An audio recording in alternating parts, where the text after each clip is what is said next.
नमस्कार, हमारे digital platform में आपका स्वागत है। प्रदेश की राजनीति से लेकर मौसम, आंदोलन, योजनाओं और जमीनी मुद्दों तक आइए नजर डालते हैं हिमाचल प्रदेश की 10 बड़ी खबरों पर। सबसे पहले बात मुख्यमंत्री सुखविंदर सिंह सुक्खू के बड़े और सख्त बयान की करेंगे। कैबिनेट मंत्री विक्रमादित्य सिंह के IAS IPS अधिकारियों पर दिए बयान को लेकर मुख्यमंत्री सुक्खू ने साफ शब्दों में प्रतिक्रिया दी है। सीएम ने ये कहा कि मंत्रियों को अपने अपने विभाग तक ही सीमित रहना चाहिए। अधिकारियों को लेकर दिया गया बयान गलत है। पहले भारत है फिर राज्य। मुख्यमंत्री ने कहा कि प्रदेश में काम करने वाला हर अधिकारी राज्य हित में काम कर रहा है और ऐसे बयानों से प्रशासनिक व्यवस्था पर गलत संदेश जाता है। बजट को लेकर मुख्यमंत्री ने केंद्र सरकार से साफ कहा कि हिल स्टेशंस के पैरामीटर अलग होने चाहिए और हिमाचल के लिए अलग बजट एलोकेशन जरूरी है।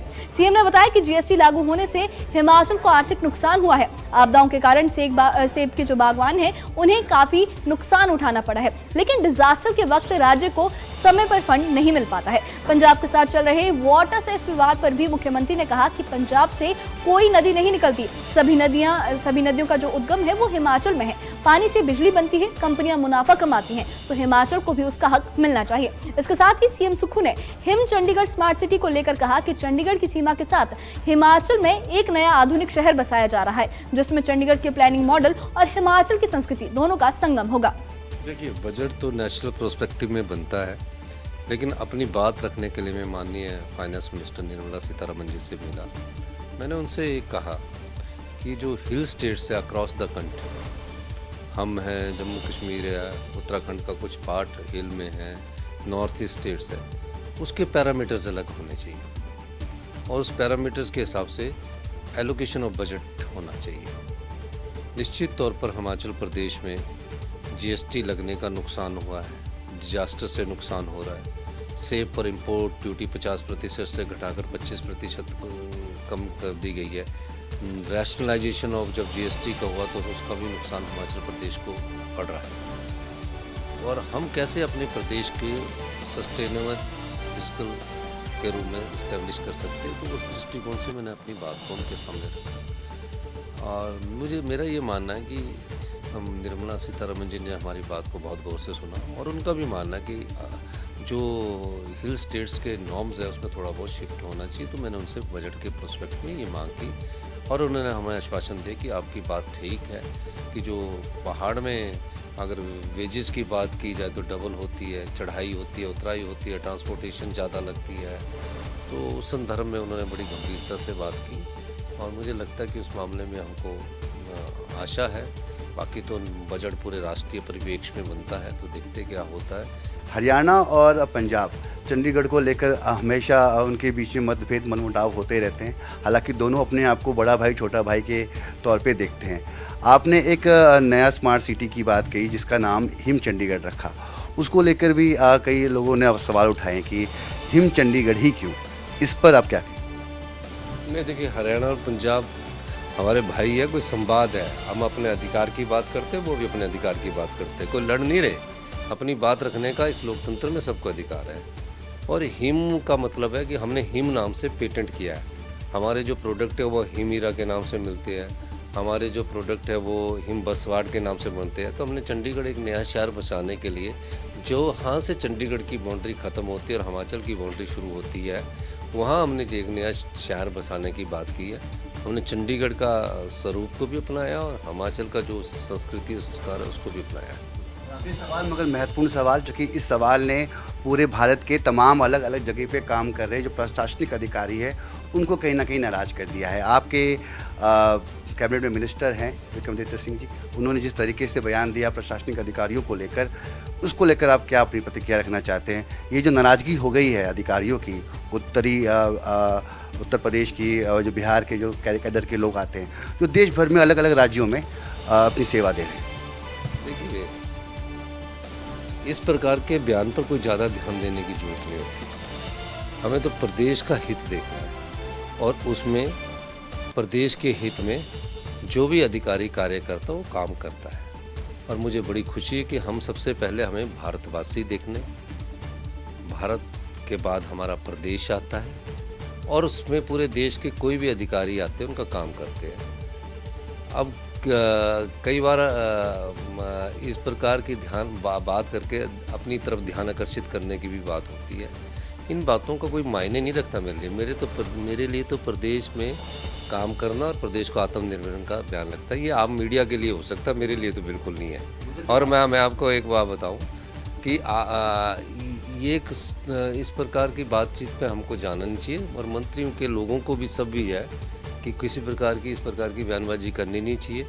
और जो भी मंत्री है इसमें नहीं, उसमें जो भी विक्रमादित्य की बात नहीं है, उनको विक्रमादित्य को अपना विभाग देखना चाहिए, अपने कार्य प्रणाली को और तेज करने की जरूरत है और हम सब लोगों को मिलकर हिमाचल प्रदेश को आत्मनिर्भर बनाने की जरूरत है। आगे बढ़ते हैं ऊना में कांग्रेस के मनरेगा बचाओ संग्राम की ओर। कांग्रेस के देशव्यापी मनरेगा बचाओ संग्राम के तहत ऊना में बड़ा प्रदर्शन हुआ। म्युनिसिपल पार्क में धरना, नारेबाजी और फिर डीसी कार्यालय तक आक्रोश रैली निकाली गई है। पूर्व विधायक सतपाल सिंह रायजादा ने ये कहा कि मनरेगा गरीब किसान और मजदूरों की जीवन रेखा है। केंद्र सरकार की नीतियां किसान मजदूर विरोधी है। कांग्रेस नेताओं ने ये मांग की है कि मनरेगा के बजट में कटौती बंद हो, मजदूरों को वक्त पर भुगतान मिले और इस योजना को कमजोर न किया जाए। कार्यकर्ताओं ने साफ कहा कि मनरेगा को बचाने की लड़ाई सड़क से सदन तक जारी रहेगी। ये सिर्फ बात नाम बदलने की नहीं है।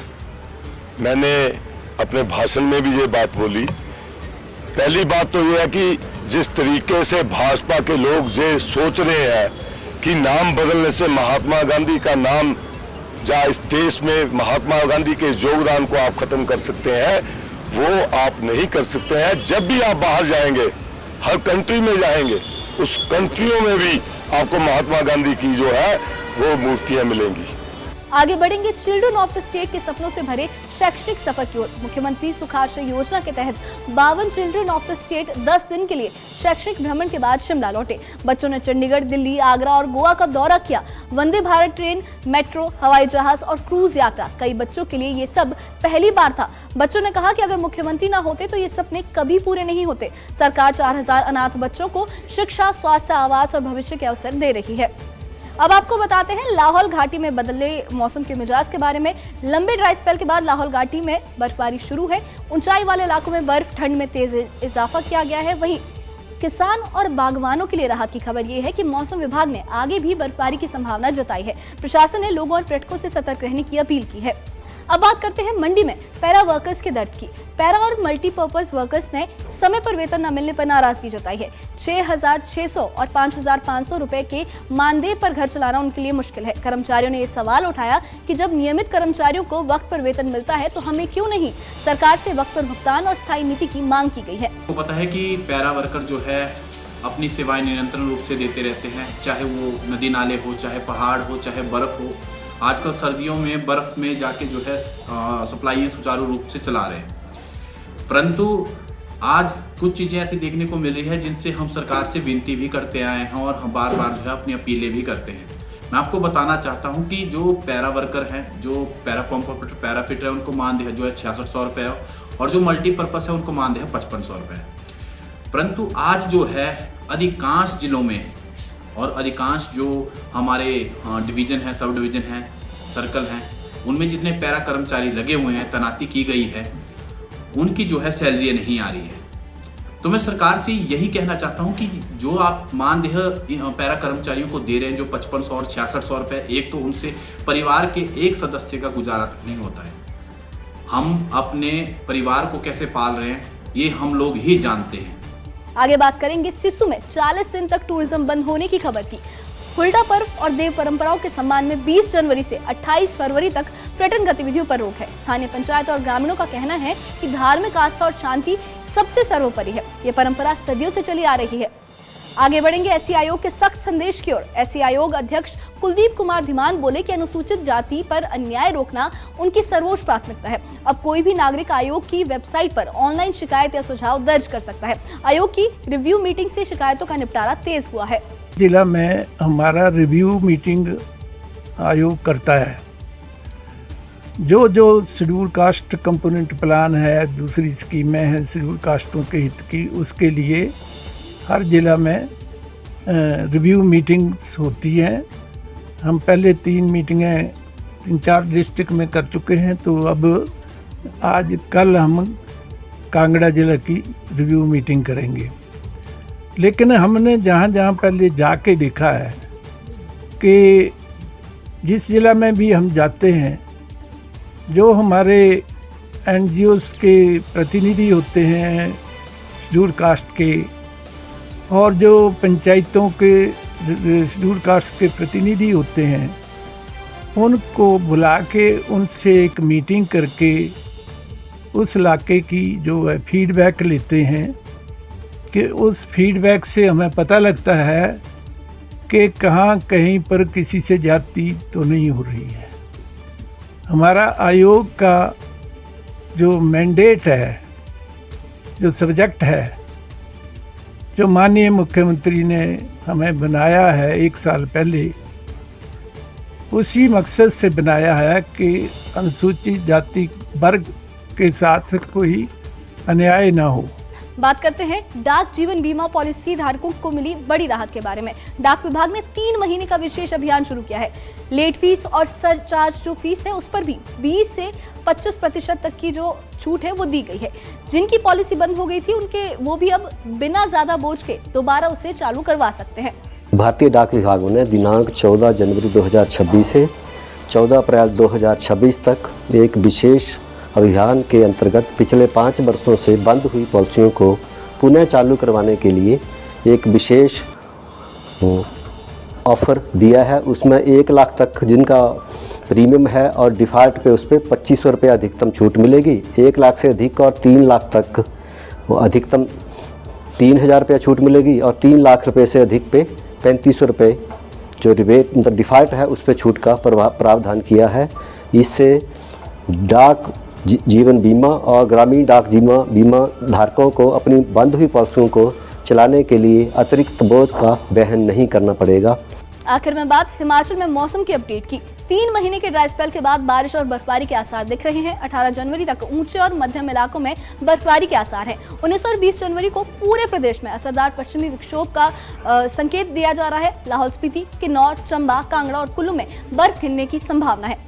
तो ये थी हिमाचल प्रदेश की आज की 10 बड़ी और अहम खबरें। अगर आपको वीडियो पसंद आया तो इसे लाइक करें, शेयर करें, कमेंट करें और हिमाचल से जुड़ी हर अपडेट के लिए हमारे चैनल के साथ बने रहें।